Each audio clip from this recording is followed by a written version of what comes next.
అని అనుకున్నట్టుగానే ఇప్పుడు తెలంగాణ మరి బీఆర్ఎస్ ముఖ్య నేతగా ఉన్న కేసీఆర్ గారికి సిట్ నోటీసులు అనేది కూడా జారీ చేశారు. ఆల్రెడీ ఇప్పటికే మనము లాస్ట్ 1 వీక్ నుంచి కూడా చూస్తూ ఉంటే అందులో ఉన్న ముఖ్య నేతలు హరీష్ రావు గారైనా, తర్వాత కేటీఆర్ గారు, సంతోష్ రావు గారు, వీళ్ళందరినీ కూడా సిట్ ఒకరి తర్వాత ఒకరిని విచారణ అనేది కూడా పిలిచి సుమారు 8 గంటల నుంచి 5 గంటల వరకు చేస్తున్న సందర్భం అనేది కూడా మనం చూసాం. కాకపోతే ఎవరు ఊహించని విధంగా సిట్ అధికారులు ఫోన్ ట్యాపింగ్ కేసులో ఇప్పుడు నోటీసులు మరి కేసీఆర్ గారికి జారీ చేయడంతో పెద్ద ప్రాధాన్యత సంతరించుకుంది.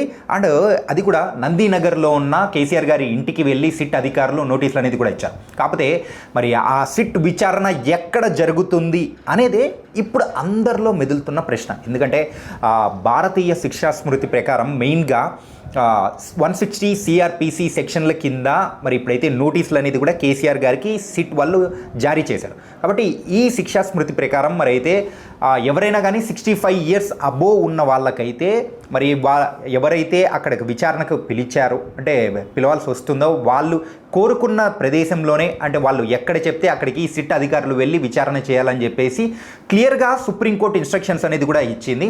అండ్ మెయిన్గా ఇందులో ఇన్స్ట్రక్షన్స్లో కూడా చాలా కీలకమైనవి కూడా ఉన్నాయి. అంటే వాళ్ళను ఫిజికల్గా గాను మెంటల్గా గాను స్ట్రెస్ చేయకూడదు. అండ్ ఏదైనా కానీ తర్వాత అత్యవసర పరిస్థితిలో వాళ్ళు విచారణకు సహకరించకపోతే అరెస్ట్ చేయాల్సిన పరిస్థితి వస్తే మాత్రం బిఫోర్ 6:30 లోపే ఆ ప్రొసీడింగ్స్ అనేది కూడా ఏదైనా చేసేయాలి. అండ్ దాంతోపాటు వాళ్ళు ఈరోజు ఇన్ని ప్రశ్నలకు మాత్రమే సమాధానం మేము చెప్పగలుగుతాము అన్నప్పుడు అంతకు మించి వాళ్ళు సిట్ అధికారులైనా కానీ ఎక్కువగా ఫోర్స్ చేయకూడదు.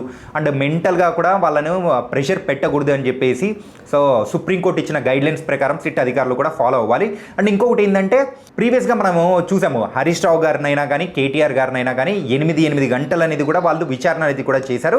కాకపోతే కేసీఆర్ గారి విషయంలో అంతసేపు చేసే అవకాశం మాత్రం లేదు సిట్ అధికారులకు. ఎందుకంటే తక్కువ గంటల్లోనే ఈ విచారణ అనేది కూడా కంప్లీట్ చేయాలి, దాని ప్రకారం మీరు ప్లాన్ చేసుకోవాలి అని చెప్పి ఆల్రెడీ ప్రీవియస్గానే ఈ సెక్షన్ కింద సుప్రీంకోర్టు గైడ్లైన్స్ ఇచ్చింది. కాబట్టి దాని ప్రకారమే మరి ఇప్పుడు సిట్ అధికారులు కూడా వెళ్ళాలి. కాకపోతే సిట్ అధికారుల దగ్గర నుంచి వచ్చిన ఒక ఇన్స్ట్రక్షన్ ఏంటంటే హైదరాబాద్ పరిధిలోనే ఈ విచారణ మాత్రం కొనసాగాలి అని చెప్పేసి చెప్పారు. కాకపోతే వీళ్ళు వెతుకుతున్న ఆప్షన్స్ అయితే ప్రజెంట్ ఆ ఆప్షన్స్ మరి కేసీఆర్ గారికి ఇవ్వడం జరిగింది. ఒకటి నందీనగర్లో ఉన్న ఆయన ఇంట్లో అయినా కానీ లేకపోతే తెలంగాణ భవన్లో అయినా జరగచ్చు. ఒకవేళ మీకు ఇబ్బంది లేదు అనుకుంటే జూబ్లీ హిల్స్ పిఎస్కే వచ్చి మీరు విచారణకు హాజరు అవ్వచ్చు అని కూడా మరి చెప్పడంతో మరి కేసీఆర్ గారిని ఎక్కడ విచారిస్తారు అనే దాని గురించి కూడా ఒక సస్పెన్స్ అనేది కూడా మరి కొనసాగుతూ ఉంది. అండ్ ఆల్రెడీ మనం చూస్తూ ఉన్నాము ఈ సిట్ అధికారులు మరి ఫోన్ ట్యాపింగ్ కేసులో మరి బీఆర్ఎస్ నేతలకే మరి అయితే వాళ్ళందరికీ కూడా నోటీసులు ఇచ్చి రప్పించడం అనేది కూడా చూస్తూ ఉంటే బీఆర్ఎస్ నేతల సైడ్ నుంచి కూడా ఎక్కువగా ఇది కక్షపూరితమైన రాజకీయాలు జరుగుతున్నాయి కాబట్టి ప్రత్యేకంగా మా మీద కాన్సన్ట్రేట్ చేసింది. బొగ్గు స్కామ్ గురించి మేము ఎప్పుడైతే లేవనెత్తామో అప్పటి నుంచే కాంగ్రెస్ పార్టీ మమ్మల్ని టార్గెట్ చేయడం అనేది కూడా మొదలు పెట్టింది. కాబట్టి ఇలాంటి రాజకీయాలకి మరి కాంగ్రెస్ పార్టీకి మున్సిపల్ ఎలక్షన్స్ మరియు రాబోయే జిహెచ్ఎంసీ ఎలక్షన్స్లో అయినా కానీ ప్రజలు బుద్ధి చెప్తారని చెప్పేసి మరి వాళ్ళ సైడ్ నుంచి వాదన వింటున్నాము. ఇవన్నీ ఇలా ఉంటే అంటే మెయిన్గా కేసీఆర్ గారిని విచారణకు పిలుస్తారా లేదా అని అనుకున్న సందర్భంలో ఇప్పుడు సిట్ విచారణకి విచారణకు రమ్మని చెప్పి నోటీసులు ఇచ్చారు. కాబట్టి రేపు ఖచ్చితంగా విచారణ చేసే రోజు ఏ ప్రదేశం అయితే మరి ఏ ఒక ప్లేస్లో ఆయనను విచారిస్తారో అక్కడ బీఆర్ఎస్ తరపు నుంచి భారీగా కార్యకర్తలు వచ్చే అవకాశం అనేది కూడా ఉంది. అంటే ప్రీవియస్గా కూడా మనం చూసాం కాళేశ్వరం మరి ఆ విచారణకు సంబంధించి మరి కేసీఆర్ గారు వచ్చినప్పుడు ఆ టైంలో పెద్ద ఎత్తున అభిమానులు అండ్ వారితో పాటు బీఆర్ఎస్ కార్యకర్తలు కూడా వచ్చి అక్కడ చేసిన హడావిడి అంతా ఇంత లేదు. అదే టైంలో పోలీసులు కూడా లాఠీ చార్జ్ అనేది కూడా చేశారు. కాబట్టి ఇలాంటి సందర్భం ఖచ్చితంగా మనము రేపు విచారణ జరగబోయే ప్లేస్లో చూసే అవకాశం లేకపోలేదు. కేటీఆర్ గారు, హరీష్ రావు గారు వాళ్ళ విచారణ టైంలోనే పెద్ద ఎత్తున బీఆర్ఎస్ కార్యకర్తలు కానీ అభిమానులు రావడం మనం చూసాం. కాకపోతే కేసీఆర్ గారికి ఇంకా ఫాలోయింగ్ ఎలా ఉంటుందో మనం ప్రత్యేకంగా చెప్పుకోవాల్సిన అవసరం లేదు. అండ్ తెలంగాణ చుట్టుపక్కల నుంచే పెద్ద ఎత్తున మరి అభిమానులు వచ్చే అవకాశం లేకపోలేదు. దానికి తగ్గ ఇన్స్ట్రక్షన్స్ కానీ అండ్ తగిన జాగ్రత్తలు పోలీస్ శాఖ వారు మాత్రం ఖచ్చితంగా తీసుకోవాలి.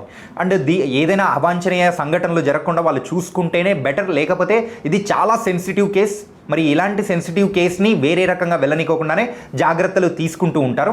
అండ్ ఇది కూడా రాజకీయ రంగు పులుముకుంది కాబట్టి మరి దీన్ని ఎలా డీల్ చేస్తారు అనేది మాత్రం ఖచ్చితంగా పోలీసు వాళ్ళకు పెద్ద కత్తి మీద సాంలాగానే ఉండబోతుంది. అంటే రేపు జరగబోయే మరి సిట్ విచారణలో సుమారు అండ్ ప్రీవియస్గా మరి కేటీఆర్ హరీష్ రావు గారు మరి సంతోష్ రావు గారిని విచారించినట్టే 9 మంది అధికారులతో మరి విచారిస్తారా అండ్ ఎలాంటి ప్రశ్నలు అడుగుతారు ఏంటి ఇలాంటి దాని గురించి కూడా మరి వచ్చే అవకాశం ఉంటుంది. అండ్ ఎప్పుడైతే మరి కేటీఆర్ గారి విచారణ కంప్లీట్ అయిన తర్వాత కూడా మరి కేసీఆర్ గారు ఇమీడియట్గా తన ఫామ్ హౌస్ అంటే ఎర్రవల్లి ఫామ్ హౌస్లో కూడా ఒక ఇమీడియట్ మీటింగ్ అనేది కూడా పెట్టారు. అప్పుడు బీఆర్ఎస్ అగ్రనేతలు అందరూ కూడా వచ్చి హాజరయ్యి అసలు నెక్స్ట్ ఎవరిని పిలిచే అవకాశం ఉంటుంది, ఈ సిట్ విచారణ ఎంతవరకు కొనసాగుతుంది, ఒకవేళ వెళ్తే ఎలాంటి సమాధానాలు చెప్పాలి అని చెప్పేసి అక్కడ న్యాయవాదుల బృందంతో కూడా వాళ్ళు మీట్ అయ్యేసి అంటే దానికి సంబంధించిన తగు జాగ్రత్తలు అనేది కూడా తీసుకోవాల్సిన అవకాశం ఉంది. కాబట్టి మరి ఇవన్నీ కూడా మరి ఆల్రెడీ ఇన్స్ట్రక్షన్స్ అనేది కూడా తీసుకున్నారు.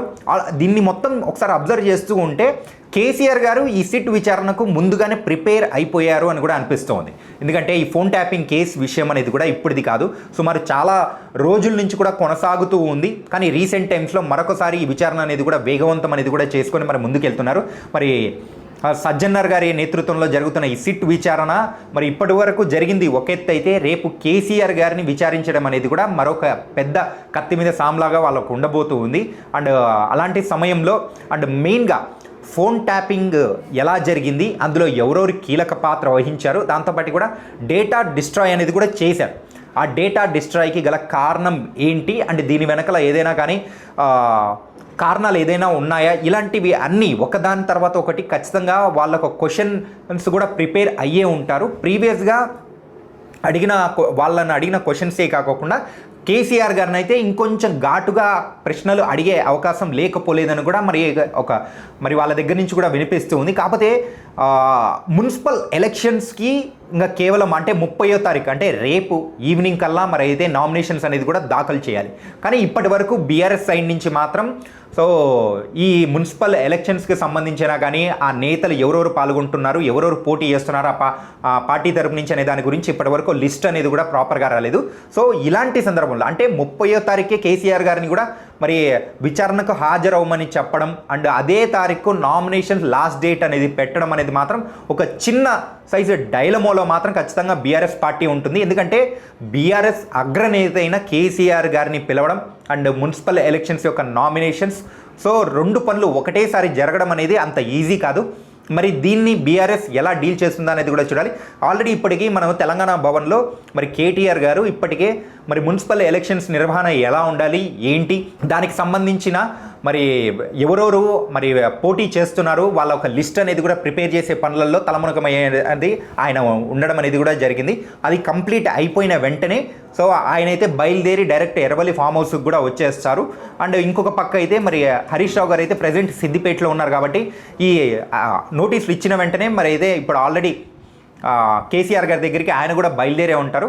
కాబట్టి ఇది ఒక పెద్ద ప్రాధాన్యత అనేది సంతరించుకుంది. రేపు అంటే 30వ తారీఖు ఖచ్చితంగా బీఆర్ఎస్కి అయితే 2 టార్గెట్లు ఉన్నాయి. ఒకటైతే మరి కేసీఆర్ గారు విచారణ, ఇంకొకటి మరి మున్సిపల్ ఎలక్షన్స్ మరి పోటీ అభ్యర్థులు ఎవరైతే ఉంటారో వాళ్ళని ఫైనలైజ్ చేసే దానిలో. బయట రాజకీయ వర్గాల్లో వినిపిస్తుంది ఏంటంటే సో గురి చూసి గోల్ కొట్టిందా కాంగ్రెస్ పార్టీ అని కూడా వినిపిస్తూ ఉంది. ఎందుకంటే 2 పనులను ఒకటేసారి చేయడం అంటే అంత ఈజీ కాదు.